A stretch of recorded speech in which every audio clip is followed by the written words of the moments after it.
What is main engine crankshaft deflection?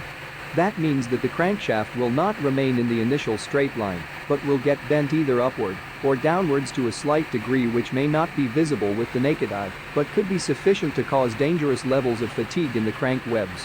What is the purpose of crankshaft deflection? Crankshaft deflections are measured to detect the misalignment of main bearings. The misalignment occurs due to bearing wear or deflection of crankshaft.